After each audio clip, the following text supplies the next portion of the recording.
Honourable Leader of the Opposition. Does the Prime Minister believe in the decriminalization of crack in children's parks, meth smoking in hospitals, or other hard drugs on public transit? Yes or no? The Right Honourable Prime Minister. Speaker, we believe in working with British Columbia and with any province that wants us to work with them on this, which is why we accepted their request to modify their pilot project on exactly those issues. This is something we will continue to do, to work in a basis of science around compassion and a medical approach, a health approach, not a criminal justice approach to dealing with the toxic drug supply and addictions. At the same time, Mr. Speaker, we won't be taking lessons from the Conservatives that continue to chase after a Harper-era policy that their own advisors said was obsolete. The Honourable Leader of the Opposition. It's an important question, Mr. Speaker, because we need to know what he's going to do next. I just gave him a chance to indicate whether he believes people should be allowed to smoke crack in children's soccer fields or meth in the faces of nurses in hospital rooms. He refused to answer, which begs the question of whether or not he will try to impose the same radical and extremist policy elsewhere. So once again, does he believe that people should be allowed to smoke meth or crack in children's soccer fields? The Right Honourable Prime Minister.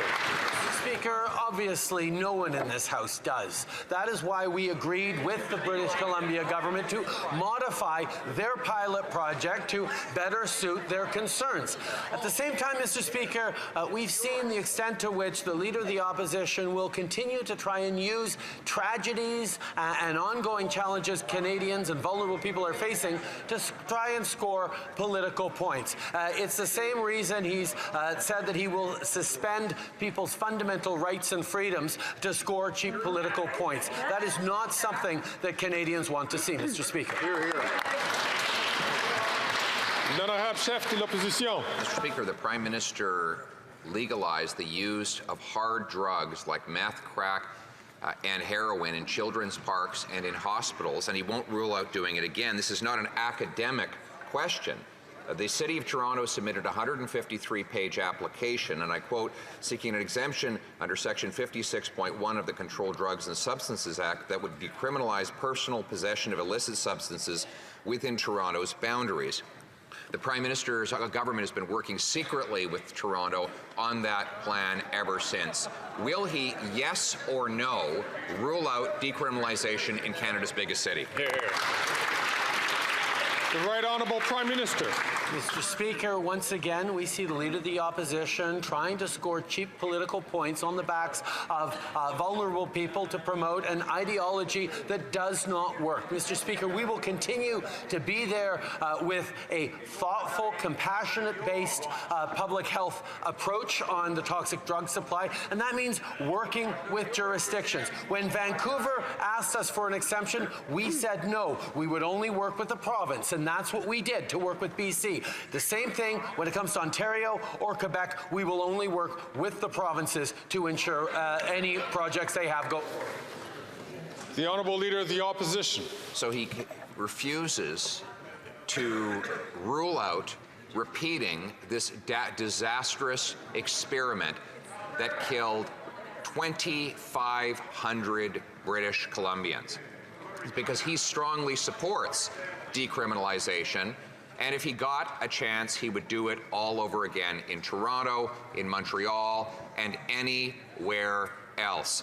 Mr. Speaker, the final question, therefore, is even the radical NDP government in BC asked for him to reverse his decriminalization. Why did it take him 10 days and 66 more deaths to do it? The Right Honourable Prime Minister. Once again, Mr. Speaker, we see the extent to which the Leader of the Opposition will make political attacks on the backs of the most vulnerable people in this country. We actually only received the completed request from British Columbia Friday last week and approved it the following Monday, 3 days later, Mr. Speaker. We will always respond quickly in a science-based way when people's lives are on the line. The Leader of the Opposition is continuing to spread falsehoods, Mr. Speaker, instead of actually following the facts and caring for Canadians. Hear, hear. The honourable member for Belleuil-Chambly. From St. Albert, Edmonton. Speaker, at committee, the Minister of Employment claimed that he had been cleared by the Ethics Commissioner to receive payments from Navis Group, a firm owned by his business partner that was lobbying his own department, except that that isn't true. The Office of the Ethics Commissioner has indicated that they were unaware of the minister's connection to Navis Group. So why did the minister claim that he was cleared when clearly he had not been cleared? Why did the minister mislead committee?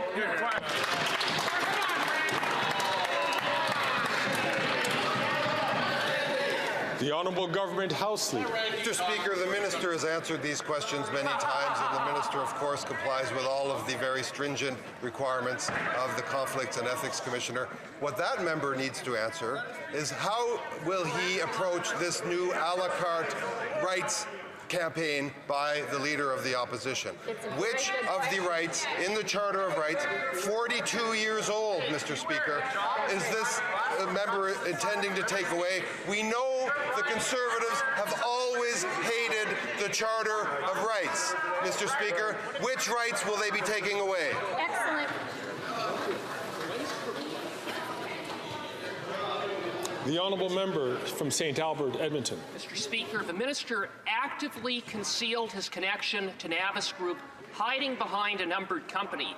As a result, the Ethics Commissioner could not have known that the minister's business partner was lobbying his own department. If there are no ethical issues with the minister's connection to Navis Group, as the minister claims, then why did he hide it from the Ethics Commissioner?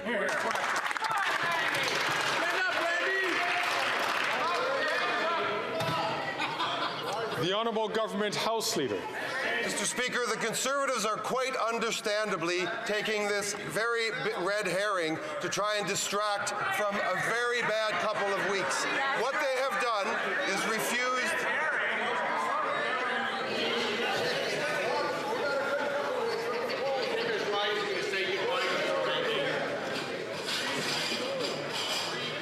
I'm going to ask the honourable members, please, to allow the honourable minister to finish his question. He's about 24 seconds left on the clock. The Conservatives are quite understandably trying to distract from the fact that they refused to tell white supremacists that their support is unwelcome in the Conservative Party. They're trying to distract from the fact, Mr. Speaker, that they have always hated the Charter of Rights. They have always hated a woman's right to choose. They have always hated the right to free expression in this country. They need to stand up and explain themselves. The honourable member from Sherwood Park, Fort Saskatchewan. Mr. Speaker, behold, the ghost of Paul Martin is back. When a government is drowning, they will grasp onto anything, but they continue to sink nonetheless. Now, Mr. Speaker, 6 years ago, the House and the government voted to list the IRGC as a terrorist organization and therefore prevent them from fundraising, recruiting, or operating in Canada. 6 years later, this terrorist group continues to operate here with impunity. Tomorrow, the House will vote again. Will this NDP Liberal government finally do what they failed to do 6 years ago and vote to shut down IRGC operations in Canada?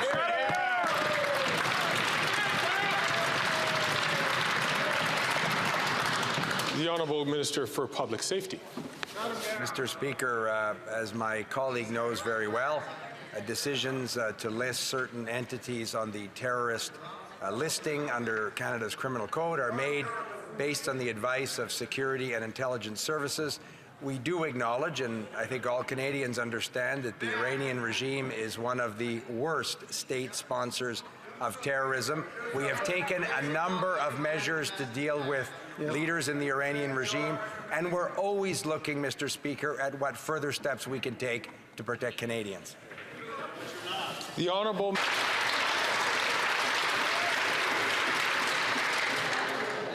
member from Thornhill. If you're under 30 in Canada, it's nothing but doom and gloom, according to Bloomberg Nanos. Gen Z's confidence in their pocketbooks is at the same level that it was in the first months of the pandemic. That's a 16-year low. The budget they said was about generational fairness has turned out to be a monumental failure. Instead, young Canadians keep getting higher spending, higher inflation, and higher interest rates, and they get nothing for it. The Prime Minister was voted in by young Canadians. Why won't he admit that he's destroyed their futures, step aside, and let Conservatives fix everything he broke? The Honourable Deputy Prime Minister and Minister of Finance. Mr. Speaker, our budget is about generational fairness and investing in young Canadians, investing in the housing, in the affordability and the economic growth that they urgently need. But you know what else young Canadians need, especially young Canadian women? That is control over their bodies. You get that control with free prescription contraceptives. The Conservatives are voting against our budget because they don't believe that a young woman should control her life and her body. We won't let them do that. Excellent. I'm certain all members would like to hear the question from the member of Thornhill without interruption and also hear the answers. I'll ask all members to please do so. The honourable member from Thornhill. So cherry-picking data, misinformation, and lecturing Canadians, telling them that they are wrong. That is a choice, Mr. Speaker. Millennials are telling this government that they can't pay their rent, that they can't pay for groceries, that they can't get to work. Even the bank governor confirmed that $61 billion in new spending is, quote, not helpful when it comes to bringing down inflation and interest rates. When will the Deputy Prime Minister stop her inflationary spending so that young people stand a chance in this country? The Honourable Deputy Prime Minister and Minister of Finance. I notice, Mr. Speaker, that the Deputy Leader of the Conservative Party did not clarify her own position on a woman's right to choose. Canadian women deserve to know. And you know what? They can't trust any of these Conservatives to actually tell the truth, because the Governor of the Bank of Canada, in fact, said our budget was helpful because we stuck to our fiscal guardrails. That is what he said, Mr. Speaker, despite Conservative attempts to portray it otherwise. The honourable member from Pitt Meadows, Maple Ridge. After 9 years, this Liberal NDP Prime Minister is not worth the crime, chaos, drugs, and disorder. Across British Columbia, there's people strung out on drugs, often comatose or dying. The legalization of fentanyl, meth, and crack has led to a tragic wave of death. The Liberals and NDP are panicking as their poll numbers drop. The public is fed up. Deadly hard drugs will still be able to use with today's announcement. When will this Prime Minister stop tinkering and completely end his wacko drug experiment? The Honourable Minister for Mental... The Honourable President of the Treasury Board. I thank the honourable member for the question, but I must remind him that that question was already answered. And on this side of the House, what we want to emphasize is that a woman's right to choose and charter rights generally are non-negotiable. On this side of the House, we will always protect the Charter of Rights and Freedoms. We will always stand up for a woman's right to choose, and we ask everybody in this House to vote in favor of contraception for women so they have autonomy over their own bodies. Thank you, Mr. Speaker.